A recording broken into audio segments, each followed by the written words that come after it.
Hi, this is Eric at Frog Valley Tropical Fruit Farm, and this is Florida Natural Farming. Today I'm going to do a video on the Chicozapote, the Manilkara Sapote, or the Sapodilla. And I really haven't done a lot of videos on the Sapodilla because I don't know why. The fruit I loved when I first started eating different tropical fruit trees, but what's wrong, Romy? I'll be back in about 45 minutes. But the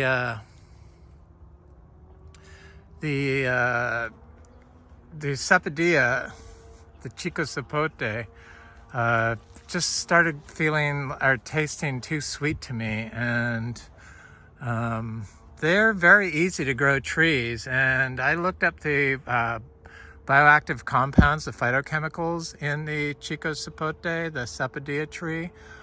This is one right here, the Sapodilla, and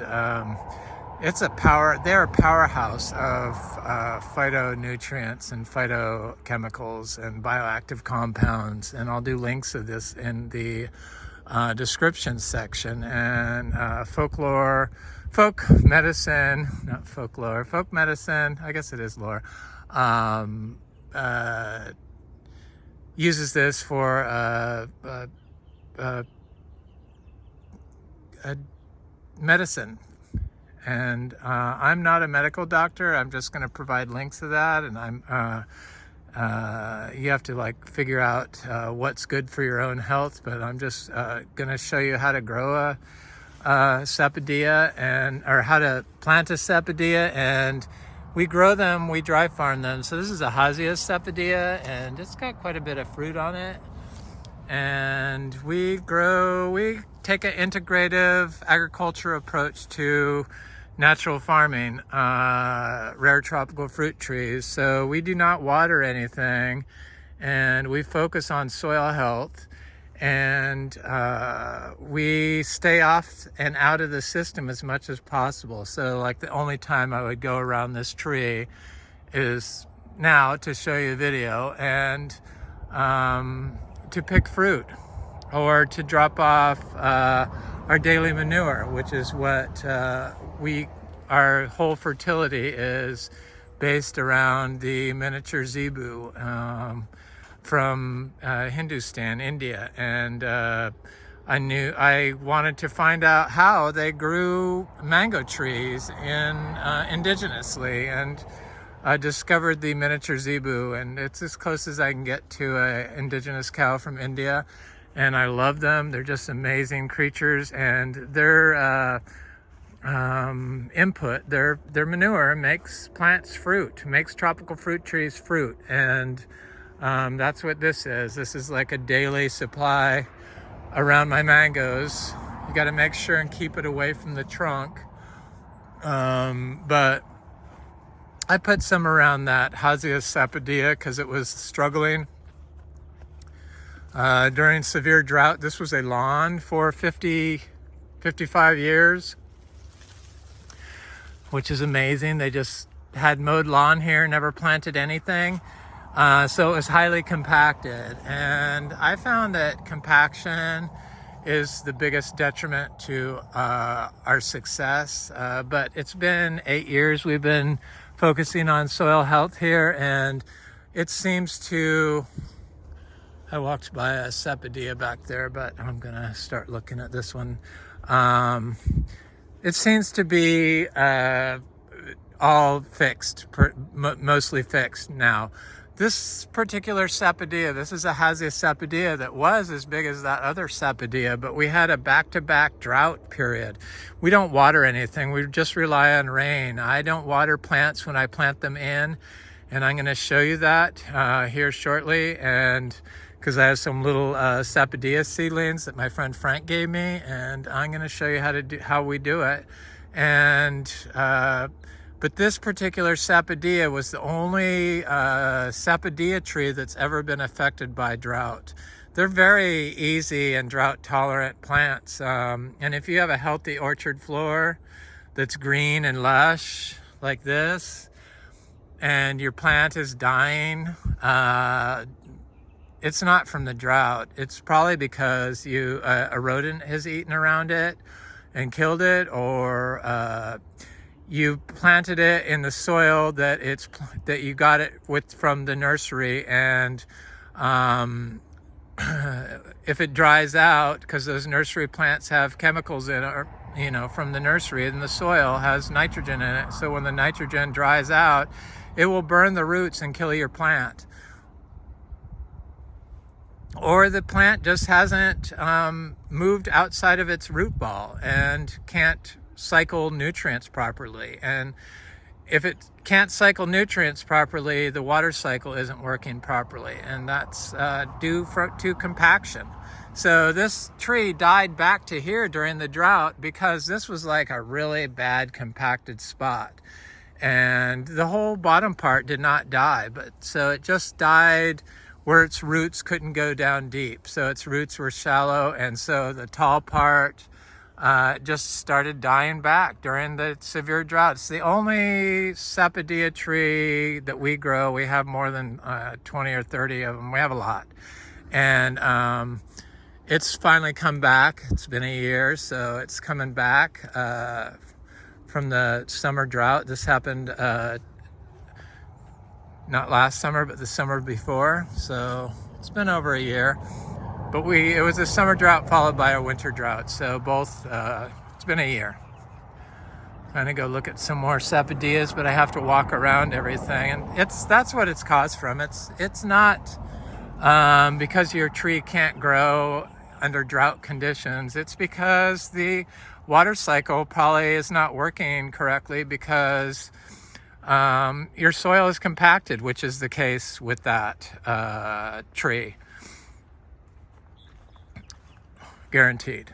Most of our problems, in fact, I would say all of our problems, the root cause was from compaction. So a lot of people have been coming by here and getting black sapote fruit.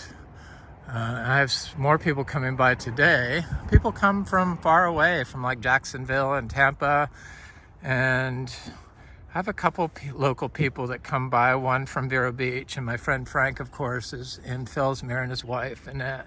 But my friend Dan. So we plant stuff without any soil, and it took me a while to figure out how to do that. And so if I get trees, whether they're organic grown in compost or organic soil or nursery soil, I remove the soil from the tree I'm going to plant, if it's a purchased tree or if it's a tree I grew. And I throw the nursery soil away, but I throw the organic soil on top of the soil, and then rinse the roots in rainwater. And my friend Dan, who works at a tree for me, I think, in Sebastian,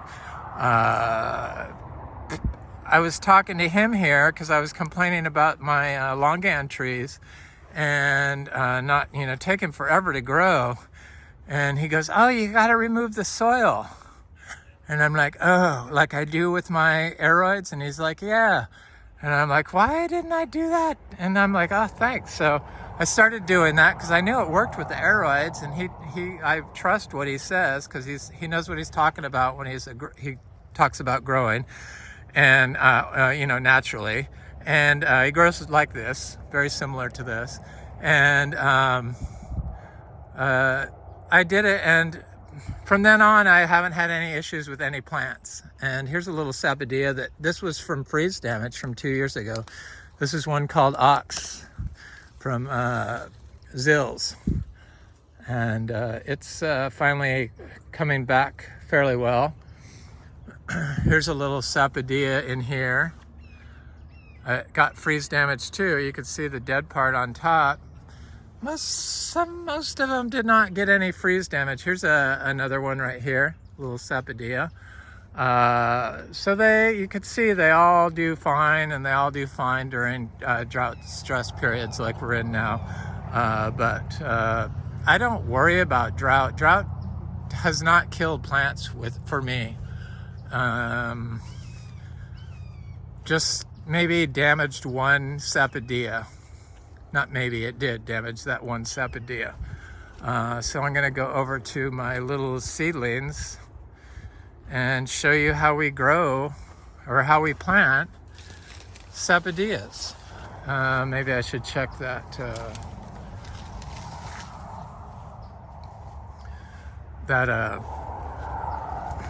Garcinia madrona tree while I'm over here. So when I did a search to see what phytochemicals were in, bioactive compounds were in the, yeah, it's not ripe yet. We're in the Garcinia madrona isn't ripe. We're in the Sapodillas, the Chicozapote, the Manilkara Sapote. The cashews are looking swell. Cashew. I was just blown away by the amount of polyphenols, carotenoids, all kinds of stuff, flavonols, in the all tissues of the plant. But the leaf has lots of phytochemicals, and I make tea out of all my fruit tree leaves. I've talked about this, and polyphenols, phenols are like really important for gut health, I guess.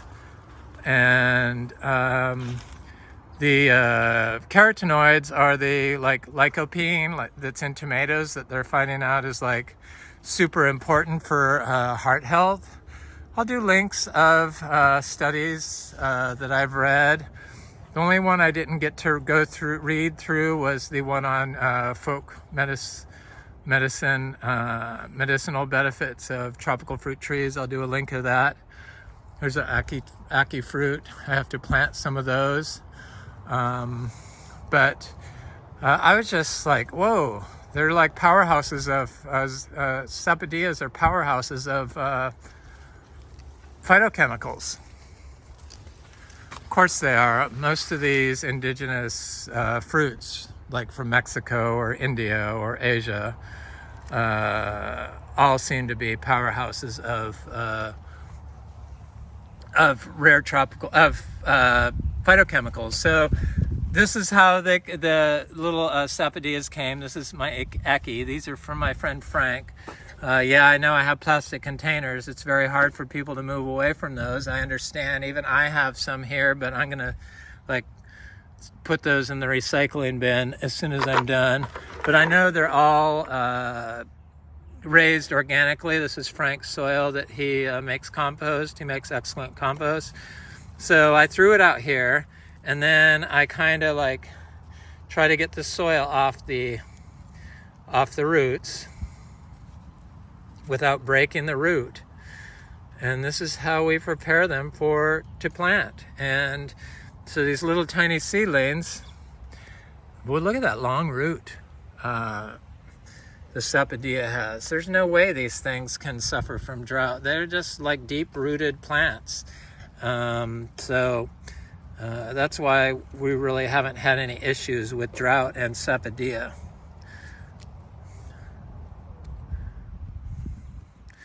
Here's another one. Just you got to be careful you don't break the roots.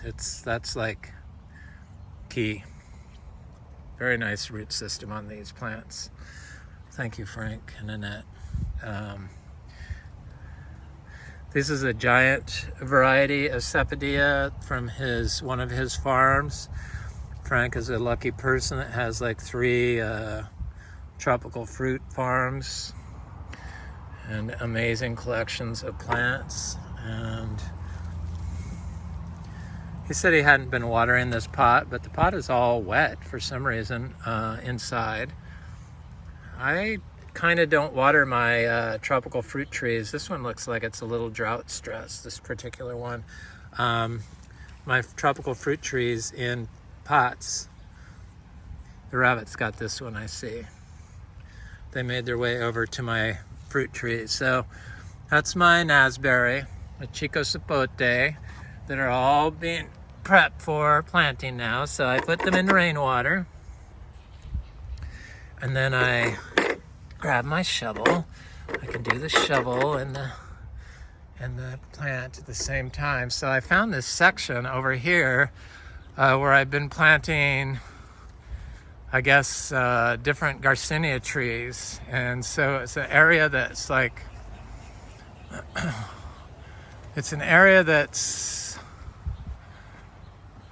doesn't have a lot of trees in it. I've been trying to put bananas down. I'm up to 360 divides on my bananas. So I'm going to get up to 400 before the first of the year. I just have 8 more days of five bananas a day I'm trying to do. But today I have people coming over, so I'm not going to do that. And I need to plant these little plants.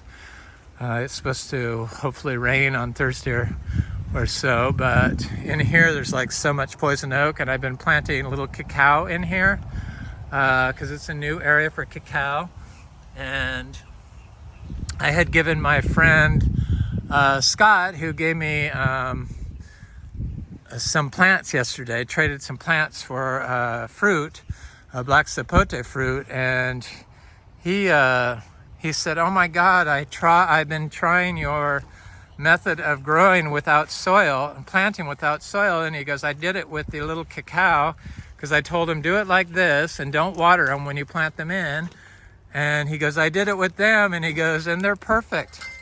He goes, "They didn't even notice it." And I'm like, "Yeah, that's what I've found." He goes, "It's amazing." He goes, "Thank you." So I thank you, Dan, for influencing me to start doing that. This form of growing. So that's a little achachiro. Here's a Lux Garcinia. They look really good. This is a guanacaste tree that showed up. So with trees I do not like, and I pull up, it's like the only one I pull up is the pepper tree, carrot wood trees.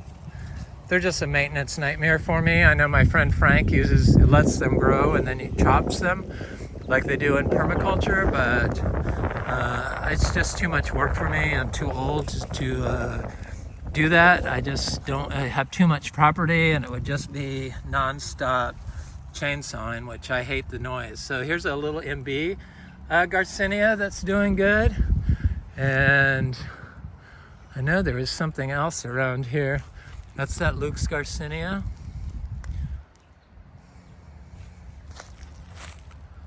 This looks like a carrot wood tree growing right next to it.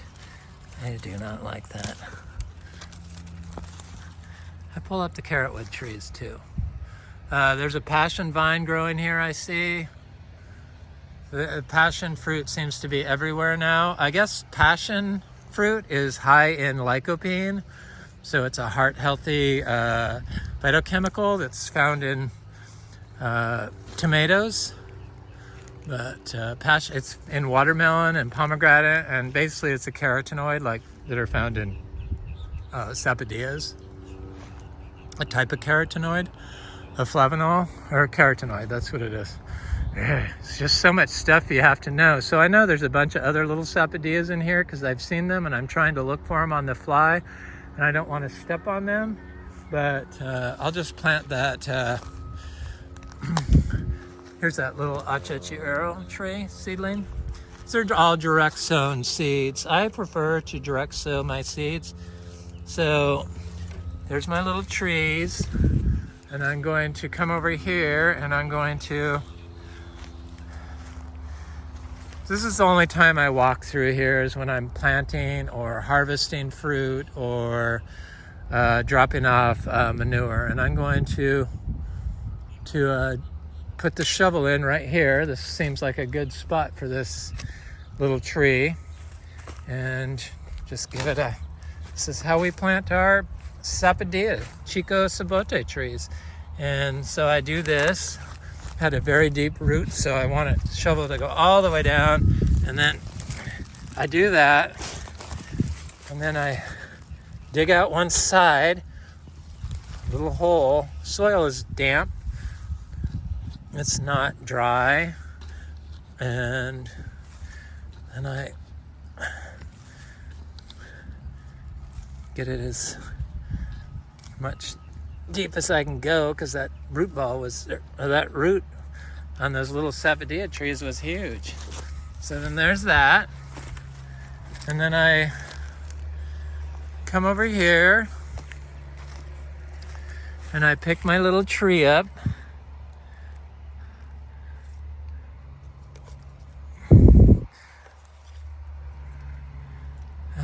One.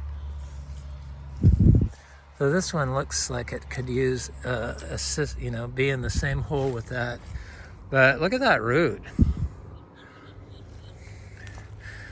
I like to plant my trees, the smaller the better if they're in pots, if I'm not direct sowing them. Just because it's like, they just can't express their natural architecture of their root genotype. So the way their roots should naturally grow if they're constricted in a pot. So then I pull the shovel out. First put this in here. A little bit of soil gently.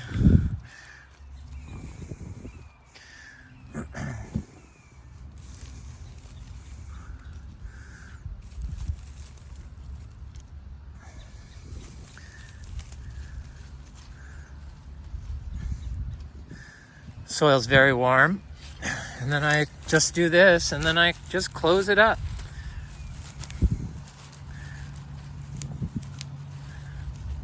I don't step on it, I don't pack it down too heavily, I just like put it there, and now I can come back and show this tree. But then I make sure that the soil is covered with leaves and stuff. And I don't remove any plants from around the tree. And there's one done. So I think maybe I'll do two over here. And just to get some diversity of fruit trees. I got a banana growing here. So bananas are great nursery plants for young fruit trees because of their high water content and their high potassium, which is good for drought stress. So when you divide them and you cut them out of from their mother plant, and then you put them in the soil, that's one I just planted right there. They excrete water and nutrients right into the soil. So those water and nutrients get picked up by the biology rather quickly, because nothing goes to waste in a system like this. Oh, that's not good. There's a little MB tree. Looks good. There's a chachiro tree.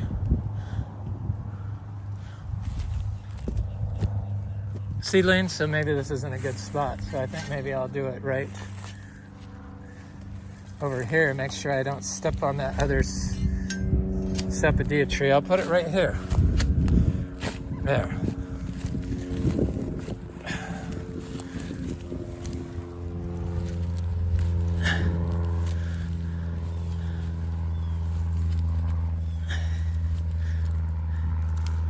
I'm pretty sure that I planted some Lindero in here, but hopefully I'm not walking on them. That's the whole problem with not marking your trees. When you go off-road here. So then I'll just take this little tree here, this huge long root, and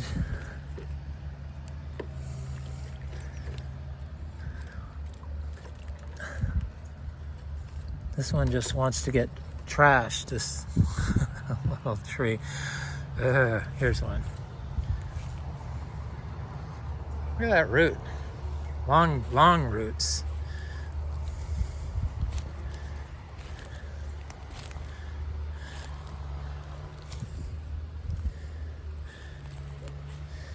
And then I gotta dig it out.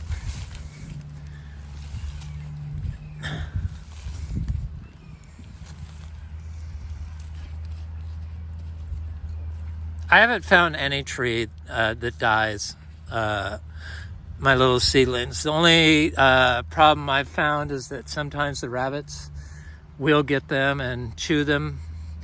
Hopefully they just chew the tops of them, but they usually like chew them right at the base, and then that will kill them, little seedlings.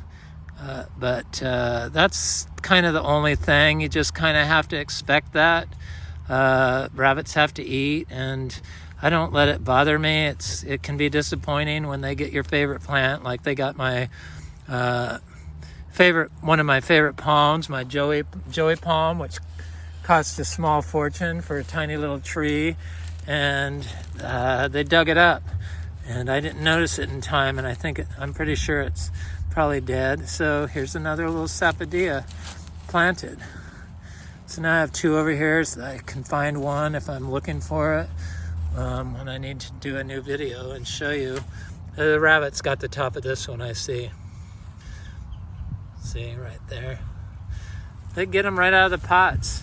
I guess they like Sapodillas. The little rabbit people. But creatures have to eat, and that's why you plant seeds. And they're not as expensive as trees. So, okay, now I have to get out of here without touching any poison oak. I have a little path to get over here now. This is it. But I'm going to leave this bucket here and then go look at some more large Sapodilla trees. Anyway, that's how I do it, and it works. Make sure these are all in water. I leave them in the water for about like an hour. There's that little cacao seedling, and there's one right here I see.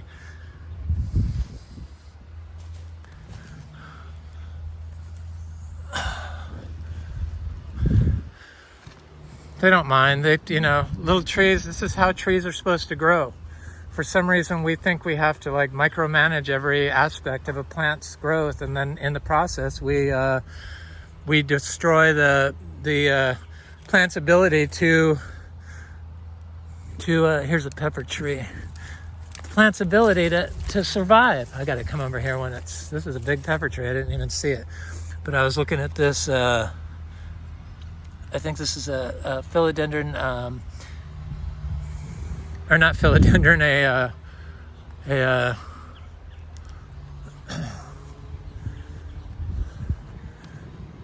Garcinia. Somebody is in my driveway. Garcinia madruno.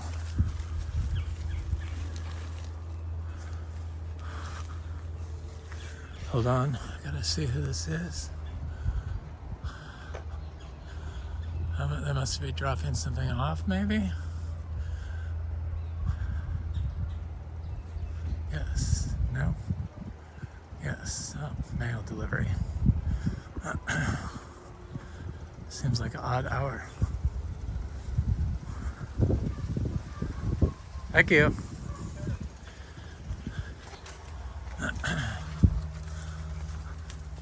We don't have a gate. People like to drive in here because they like to see what's going on. So I have a Sapodilla in here that has been like my favorite tasting Sapodilla. This is the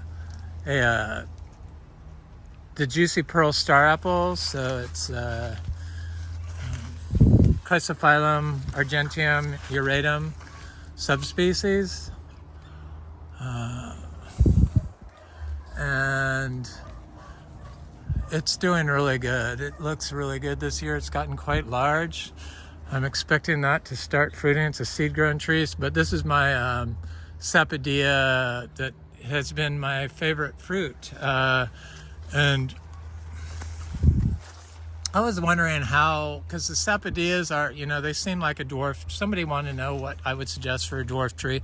Well, if it was for me, for a dwarf tree, I would take my favorite fruit. And in my case, my favorite fruit is the mango. So I would take a orange sherbet mango and plant evergreen dwarf, drought tolerant tree. Mangoes are extremely drought tolerant. Why anybody waters them in Florida? It has to be just because they use fertilizers, salt-based fertilizers. That has to be the only reason why somebody would have to water a mango in Florida that I can see. So this tree doesn't have any fruit on it, I don't think. I thought, it has some up here at the top, but usually produces quite well. It's like a medium-sized fruit, round fruit, and I don't know what it is. It's looks like it's a grafted tree, but I bought it at the Palm Beach Rare Fruit Council several years ago. But the gazebo manure makes the everything grow. So I gave this tree stayed this size for a long time and didn't get affected by the drought. And I gave it some manure and it just got huge. And I make tea from the leaves of the Sapodilla, and it looks good, and I'm glad it has some fruit on it. I thought it had some fruit down here, but I don't see. Oh yeah, there is some fruit. Not a lot, but hey, I'll take it. Any fruit is good fruit. It's a big Inga edulis tree, or Fuilii, one of the two, that is being consumed by a vine to kind of keep it in check so it doesn't get big. But I think the vine's gotten out of control and I need to cut it. It looks like it's flowering. I do not want this vine spreading anywhere, though I do make tea from the leaves. It's Banisteriopsis capi. This is a Quaimuc tree. That's another nice small, well, I guess they do eventually get big, but it takes a while. But darn sugar mango is such a huge producer, and the fruit is so good. And I think I'm going to plant some sapodillas in here. That it produces so well. It's amazing, and it seems to stay small. And it's, mangoes are evergreen, and you can make tea from the leaves. They're full of phytochemicals, and it's just mangoes are like powerhouses of beneficial bioactive compounds. The Syzygium is looking good, the wax apples. This is the M4 mango. Our mangoes are starting to bloom. Our mango season looks like it's going to go late February onward. We got fruit, quite a bit of fruit on trees, and it's looking good. So this is a Silas Wood mango, and Silas Wood is like definitely one of my favorite Sapodilla fruits, and Chicozapote fruit, and it's loaded with fruit. Loaded fruit and flowers, and they're getting kind of big. This is like a smaller fruit when it has a lot of fruit, and then when it has lesser fruit, they're bigger, like all fruit trees, I guess. But it's, as you can see, it's loaded with fruit, and this tree never has been affected by drought. And we have a Ras Sapote here that has fruit on it. Looks like it's going to hold winter setting fruit. Here's a diamond mango. This is also a dwarf mango, and it's similar to pickering, I found. It seems to produce better than pickering, which seems odd, but for us it has shown to be a better producer, and it also has, you can eat the skin on the mango of this particular tree. Well, unless you're spraying with copper, then I suggest you don't eat them, period, but definitely don't eat the skin. Copper is like, toxicity is like, causes anxiety and a lot of ill health, like cognitive decline and brain dysfunction. So I don't suggest anybody consume mangoes where they spray copper as a fungicide. It's probably not a good idea, but you got to do what you want to do. Our jackfruit's looking good. I guess you have to believe that all this stuff can damage you before you're going to make a informed decision. So here's another Silas Wood. Look at all the fruit on this one. This one had fruit on it that was ripe not too long ago, and it's loaded with fruit again. And look what's next to it, one of my daily manures. It's just amazing, all the fruit on this tree. It's because of the zebu manure. definitely a way. There's another pile right there. You have to, when you're using fresh manures, you have to wait 120 days after the application of the manure before you can harvest fruit. This was applied a while ago, so it's definitely going to be more than 120 days. And this tree is starting to grow well now. It's getting bigger. And here's our mangoes that are, this is a sugarloaf mango. And they all have their manure. I gave all my mangoes manure well in advance of flowering so that it would be more than 120 days, be more like 150 days. This is a fruit punch mango. This is the earliest our mangoes have ever done this. But it's doing a good bloom. This is a pineapple pleasure mango, excellent mango. This is a peach cobbler mango, which I love this mango. Hello, where's your flowers? I also love buttercream. I'm gonna go look at that. Then go back and look at one last Sapodilla, Chicozapote. Just because mango is my favorite fruit. So if I had one fruit tree I had to plant out of all my fruit trees, I know we started this farm for the Achachiro, and I am partial to Garcinias because they're like amazing fruits and there's so many of them, but just because I love our dry farm mangoes so much. This is buttercream mango and it's just started and it looks great. It would have to be a mango I planted, a dwarf one if it had to be a small, but all these trees are drought tolerant. We don't water anything. Even the heliconia and the ginger, which supposedly aren't drought tolerant, are drought tolerant here. It depends on your soil.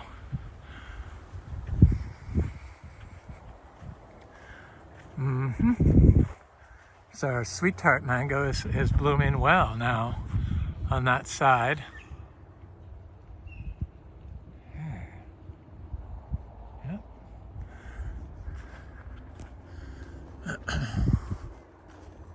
Here's more Sapotes. This one hasn't fruited again since the 31 degrees we had basically 2 winters ago. I need to get bananas planted around these trees just so I know that they're completely buffered by from cold because of that, or you know, they have a better chance, but I haven't done that yet. I'm working on it. Here's another Silas wood. This tree got froze back a little bit. These trees did not get affected by the freeze at all. None of my mango trees or the jackfruit got affected by the trees, and most of the sapodillas didn't. And that one Sapote got affected by it, and this Silas wood sapodilla got affected by it. But it's pulled through now and it's growed up. This was what was killed by the freeze. So we do not remove dead wood, and we don't get any of those beetles that everyone gets in their like dead mango wood or damaged wood because we have a balanced system. We focus on the whole system, the holistic approach of integrative regenerative farming. Anyway, this is our Chicozapote, the Sapodilla tree, and that's how you grow them and fruit them, and also regenerative farm them. This is Eric at Frog Valley Tropical Fruit Farm, and this is Florida Natural Farming. I hope you have an excellent day. Please like, share, and subscribe. Thanks for watching.